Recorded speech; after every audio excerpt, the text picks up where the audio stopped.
I'm here at Derry Tank in Dumbarton with Billy, Kim and Lisa. Thanks so much for coming along tonight, guys. Thanks for having us. Thank you. Hi. Thank you. So, first things first, what is paranormal investigation? The paranormal covers quite a large area, covers quite a lot of aspects, but what we are really concerned when investigating is whether there is life after death. When did you guys become interested in the paranormal? Well, with me, it was probably when I was about 12, and I used to work at a farm. It was a riding centre, and I was with my friend, and we were going back into this room, and as we went through, there was these stairs going up, and as soon as we went and stepped in the room, there was like massive loud bang, bang, bang going up the stair in front of us. Now, I've never... To be honest, even nowadays, I've never forgotten it because it was so loud. It wasn't like normal footsteps. We were talking about major thudding going up. I ran, because obviously I wasn't the investigator then. I ran, and my friend did too, and she was in tears. She was so uptight, she was really, really scared. To this day, she won't come in investigation with us because of this. But I would say that's what triggered the interest. It was just really, before that, you're very sceptical about it all, and I've got to say I still am a wee bit of a sceptic. I always will be. I think it's very healthy to be that way. But this just makes you want to know more, to see if there is something else, another side, basically. And did you just drag these guys along with you? Well, that kind of started, Billy is my husband. So basically what happened was there was a meet-up. Because I'm so interested in the paranormal, I thought I'll look and see if Glasgow's got any meet-ups. And there was one that came up on the website, and it said they were meeting up at the bunker, secret bunker in Fife, if anybody wanted to come along. And I thought, brilliant. But of course, I was a big scaredy, I didn't want to go myself. So I dragged my husband along, and since then, he absolutely loves it. And we met Lisa as well, and James, who sadly can't here. He's another member of the group, main member. And since then, really, that's when it all really hit off, wasn't it? Yeah. That first day. There's probably always been an interest in the paranormal and trying to search for more answers than what we've already got, and hope there's more to life than just this when you move on. And it'd be great if we could try and communicate and give feedback so other people can hear what we hear sometimes when you're on an investigation. So it's a very interesting field. There's never a dull moment. Your group is Glasgow Paranormal Investigations. When did you set it up and why did you set it up? We began in 2008. Started in 2008. We went to this the meet-up, and we went to the bunker, and we came away thinking that there was so much more that you could do with having more equipment and stuff, and better organised when you're going out. So a few of us who met that night, well, obviously knew Kim, we met Lisa, we met James that night. We thought we could put our resources together and possibly try and do better than what we got that night. So that was where the idea was from, and we haven't looked back since. What kind of places are worth investigating for you guys? I'm guessing that you don't just turn up somewhere. I guess you research quite widely. It doesn't even matter what the research. I mean, you can look at castles and all these fantastic churches with years of history, and you can go and it can be quiet. Now, that doesn't mean that there's nothing there. It just means it's quiet that night. But some of the most active places we've been in is just places you don't expect. Like we went to, there was a pub one night after they closed to let us in to investigate, and some of the readings and stuff and the things that were happening that night were just crazy. And you're not expecting that when you go into the pub, but you're that's kind of thing you're expecting on a castle or an old church with years of history. But things attached to the ground, things attached to all sorts of things round about it, and they don't move on sometimes. So. Even as well, some personal experiences, like people have emailed us from even new build properties as well, has been really, really surprising. So it doesn't even need to be, really long, well established, even really, you're taking a typical, like old castles. It can be really, really surprising. What can people expect when they come along with you on an investigation for the first time? We always tell people not to expect anything, because it's not something you can sit for hours and absolutely nothing happens. 5 minutes before you go, everything breaks loose and you start hearing loads of noises. So, but we tell people don't expect anything. Mm-hmm. If something does happen, it is a bonus. Most of what does happen on an investigation, I would say you have to take away as personal experience. Obviously, you catch recordings on dictaphones or anything on video, then you can put that and you can say, well, this is what we got. And I know that was a controlled environment. There was 3 or 4 of us in that room that night, and it was none of us that said that. So you'll get things like that. Sounds like you come at it from a kind of scientific point of view rather than just really hoping that something happens. Yeah, everything has to be, for us, everything has to be scientific. You can't tell people some of the stuff that happens unless you've got some evidence to back it up.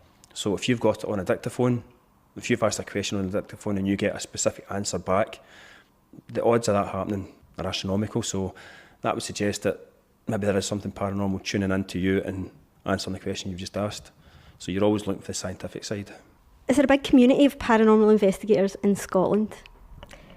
There are a lot of groups based within Scotland, even the UK. There are a lot of investigative teams based within Scotland, but there are also a lot of events teams within Scotland. So a lot of them will run a lot of kind of paranormal nights where people pay to go along. But on the flip side of that, there's lots of kind of smaller teams who do investigations.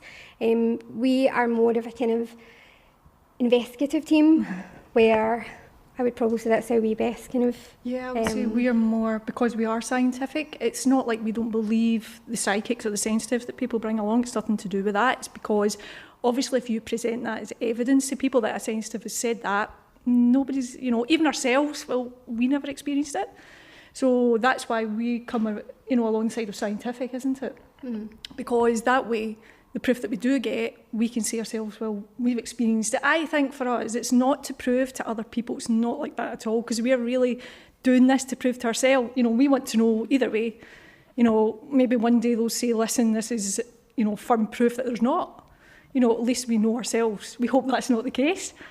But obviously that's what we're after. Then they might say, right, we've got solid evidence. But to be honest, there has been evidence put, forward by lots of people. But the problem is, people have to experience it personally. You're going to have people saying, oh, it's light flare, or, different excuses for it. It'll be noises, it'll be, like even the EVPs, it could be sounds, coming off whatever the building is made of, which is true, it could be, it might not be. So you're always going to have that, unless you have that personal experience. Me, I would have to see something in front of me, and I've not had that yet.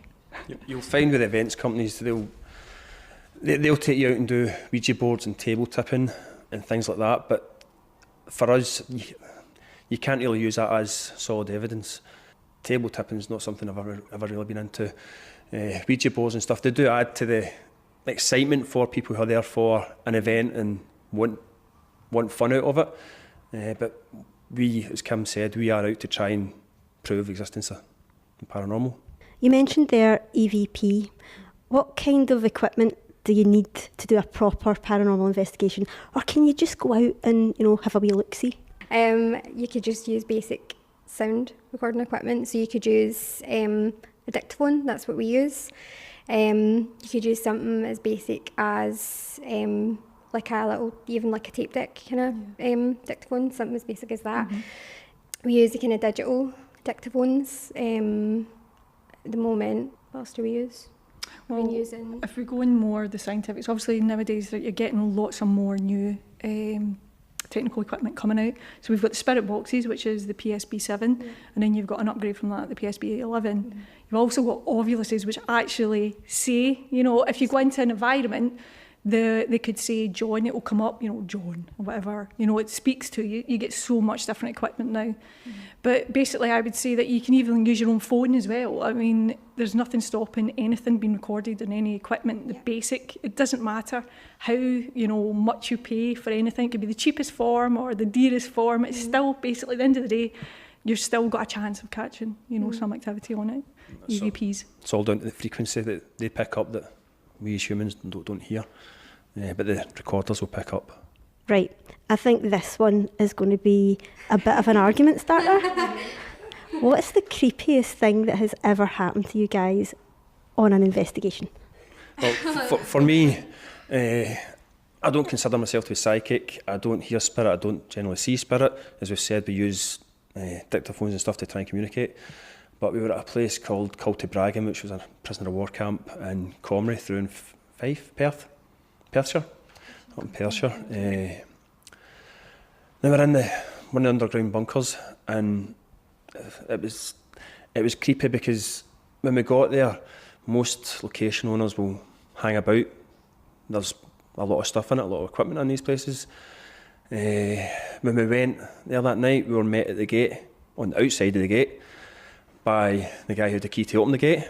He took us in, he took us to a hut, and he said, that's the keys for pretty much every room in here. They're all labelled.